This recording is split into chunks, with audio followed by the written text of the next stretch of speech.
கொஞ்ச நில்லு. என்ன நீ மட்டும் கையெழுத்து போடுற? இது எங்க குடும்ப சொத்து. தெரியும். இதை வைக்கிறதுக்கு எனக்கு உரிமை இருக்கு. என் வீட்ல யாரும் எனக்கு மறுப்பு சொல்ல மாட்டாங்க. ஆனா குடும்ப தலைவரா இதுல உன் புருஷன் ரகுராம் தான் கையெழுத்து போடணும். அப்பதான் நான் ஒத்துப்பேன். உனக்கு தேவை என்ன? சொத்து பத்திரம் தானே, அதான் குடுக்கறோம்ல. அப்புறம் என்ன? அவர் எதுக்கு கையெழுத்து போடணுங்கிற? நாளை பின்ன அவர் வந்து எனக்கே தெரியாம என் மனைவி பத்திரத்தை கொடுத்துட்டான்னு சொன்னா? என்ன பேசுற நீ? பெரியப்பாவுக்கு தெரியாம பெரியம்மா டாக்குமெண்ட் எடுத்துட்டு வருவாங்களா? ரகுராம் எவ்வளவு பெரிய ஆளா இருந்தாலும் ஆனா சட்டத்துக்கு முன்னாடி எல்லாரும் சமந்தான். அவர் கையெழுத்து இல்லாம இந்த டாக்குமெண்ட் ரெஜிஸ்டர் பண்ண மாட்டேன்.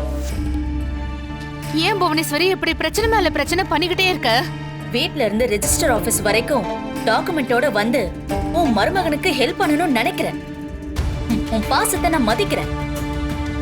ஆனா அது முறையா நடக்கும். உன் கையெழுத்துக்கு எந்த வேல்யூவும் இல்லை. ஏன்னா நீ எல்லாம் ஒரு ஆளே இல்லை.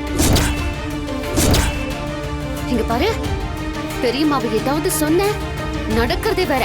இப்போ ரகுராம் வராம இங்க எதுவுமே நடக்காது. அண்ணே, நம்ம போலாம். ரெஸ்டாரண்ட்டுக்கு நல்ல பெரிய பூட்டா போட்டு பூட்டுங்க. புவனா, சொல்றத கேள. கேட்கறதுக்கு ஒண்ணும் இல்ல. இது நடக்காதுன்னு எனக்கு தெரியும்.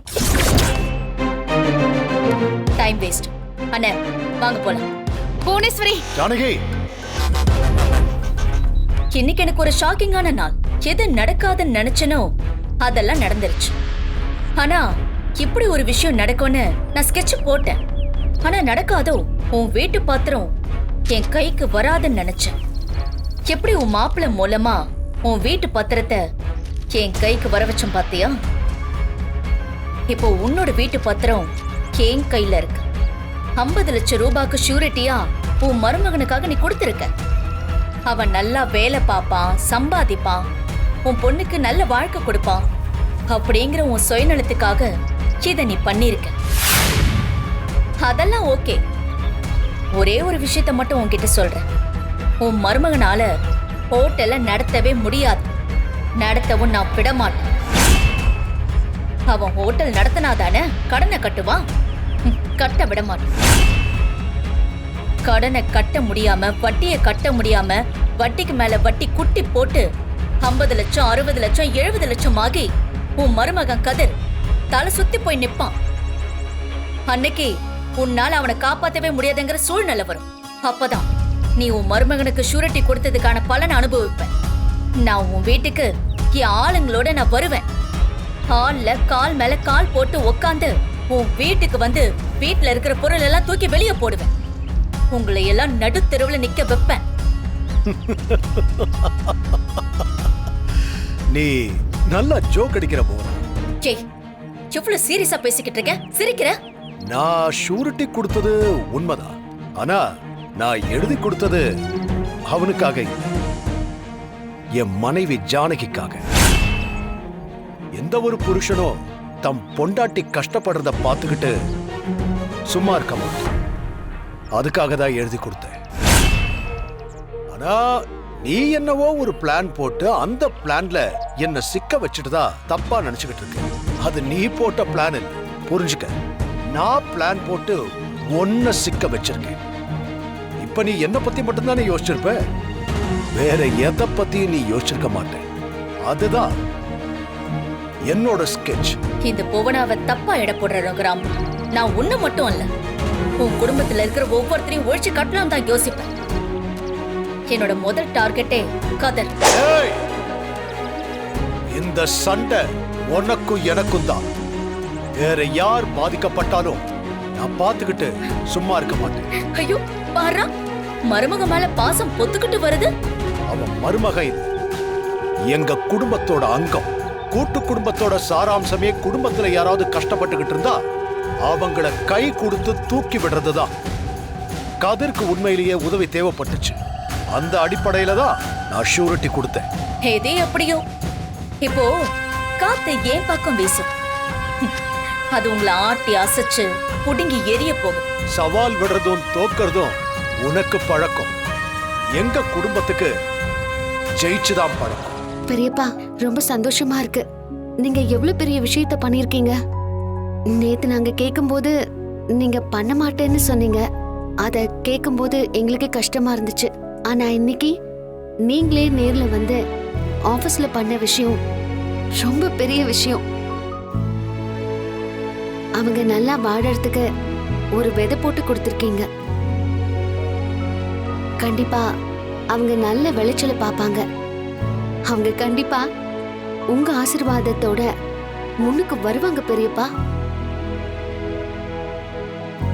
என்னதான் கதிர் தனா மேல உங்களுக்கு கோவமா இருந்தாலும் உங்களுக்கு பெரிய மனசுங்கிறத நீங்க ப்ரூவ் பண்ணிட்டீங்க பெரியப்பா. நீங்க காரணம் இல்லாம யார் மேலயும் கோவப்பட மாட்டீங்க. உங்க கோவம் அவங்கள நல்வழிப்படுத்துங்கிறது புரிஞ்சுக்கிட்டா எந்த பிரச்சனையும் இருக்காது. உங்களுக்கு கதிரும் தனாவும் புரிஞ்சுக்கிற மாதிரி நடந்துக்கிட்டீங்க. இதெல்லாம் ரொம்ப நல்லா இருக்கு. நீங்க எல்லாம் ஒண்ணு சேர்ந்துதான் இதெல்லாம் பண்ணிருக்க மாதிரி இருக்கு.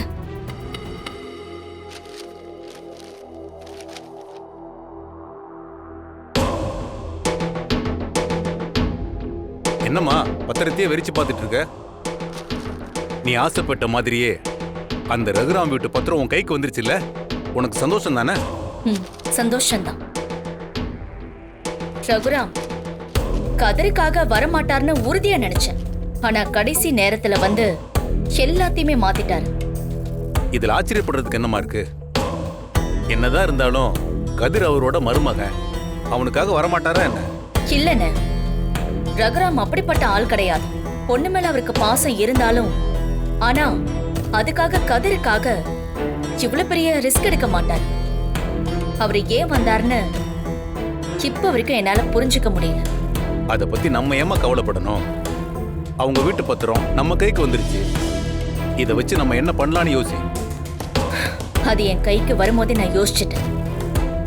தன்னுடைய மருமகனை காப்பாத்துறதுக்கு தானே தன்னுடைய சொந்த வீட்டு பத்திரத்தை கொண்டு வந்து கொடுத்தார்.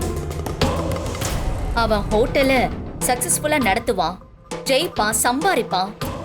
பணத்தை கொடுத்து பத்திரத்தை திரும்பி வாங்கிடலான்னு யோசிச்சிருப்பான். நான் இந்த ஆங்கிள் யோசிக்கவே இல்லம்மா. நான் யோசிச்சேனே.